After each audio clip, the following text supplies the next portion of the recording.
இருக்க மத்சய நாராயண டெம்பிளுக்கு தாங்க போனோம். என்ட்ரன்ஸ்லேயே பிள்ளையார் சிலை இருந்தது. இங்கே ஆம்பியன்ஸும் ரொம்ப நல்லா இருக்குது. கோவிலும் நல்லா நீட்டாக மெயின்டைன் பண்ணியிருக்காங்க. இந்த கோவிலுக்கு கோபுரங்களும் கிடையாது, ரூஃபும் கிடையாது. ஒரு ஓப்பன் டெம்பிள். ரொம்ப அழகாக இருந்தது. அடுத்து சிவனை பார்த்த மாதிரியே ஒரு ஆஞ்சநேயர் சிலை. அடுத்து சிவனை பார்த்துட்டு சிவன் பின்னாடியே நவகிரக சன்னதி இருந்தது.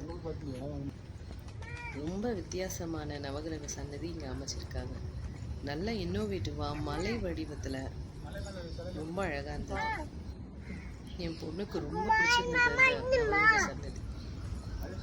இதை பார்த்துட்டு அடுத்து நந்தி இருந்தது. நந்தி காதில் என் பொண்ணு ஏதோ ரகசியம் சொல்கிறேன்னு ரொம்ப நேரம் பேசிகிட்டே இருந்தான். என்ன பேசினா தெரியல. பேசிட்டு இங்கே ஃபுட்பாத் போட்டிருந்தாங்க. அந்த ஃபுட்பாத்தில் நடந்து நேராக போயிட்டு இந்த ஃபுட்பாத் கூழங்கல்லையே போட்டிருந்தாங்க. உண்மையிலேயே நடக்கும்போது ரொம்ப ரிலாக்ஸிங்காக இருக்குது. இது அக்குபஞ்சர் ப்ரெஷர் பாயிண்ட்டை ஸ்டிமுலேட் பண்ணணும்னு என் ஹஸ்பண்ட் சொன்னார். இந்த பீச் காற்றுல கோவிலை சுற்றி வரப்போ ஒரு ரொம்ப பீஸ்ஃபுல்லாகவும் ஒரு பாசிட்டிவ் எனர்ஜியும் ஃபீல் பண்ண முடிஞ்சுது. என் பொண்ணுக்கு ரொம்ப ரொம்ப பிடிச்சிருந்தது இந்த கோவில்.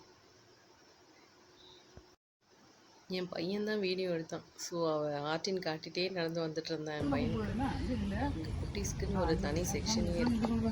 போனதுமே விநாயகர் எலி மேலே உட்காந்துட்டு இருந்த மாதிரி ஒரு சிலை இருந்தது. நாங்கள் போனப்போ கைடு யாருமே இல்லை. ஸோ என் ஹஸ்பண்டே உள்ளே போயிட்டாரு. அப்போ போய் சுற்றி காட்டினாரு. ரொம்ப அழகாக இருந்தது. இங்கேருந்து வர அவளுக்கு மனசே இல்லைங்க. பார்த்து சிரிச்சுட்டே இருந்தா. அங்கே போகலாம் இங்கே போகலான்னு கேட்டே இருந்தா. ஓகேவா தம்ஸ்அப் காட்டுட்டு பார்த்துட்டு குழந்தை முருகர் இருந்தார். அதுவும் ரொம்ப அழகாக இருந்தது. அங்கேருந்து அவனை வெளியே கூட்டிட்டு வந்தேன். அடுத்து பெருமாளை பக்கம் மேலே போயிட்டோம். என் பொண்ணு நான் வரேனா இல்லையான்னு பின்னாடி பார்த்துட்டே போனேன். 12 அடி உயரத்தில் மச்சாவதார பெருமாளை பார்க்கும்போதே வயசுலேருந்து போச்சு. முதல் யுகத்தில் வெள்ளம் வந்து உலகம் அழியும் போது விஷ்ணு மச்ச அவதாரத்தில் வந்து காப்பாற்றினார். ரொம்ப அழகாக இருந்ததுங்க. இந்த பீச் காற்றுல சாமியை பார்க்குறப்போ ரொம்ப பாசிட்டிவாகவும் பீஸ்ஃபுல்லாகவும் இருந்தது. இந்த 108 தூண்களுக்கு நடுவில் பெருமாள்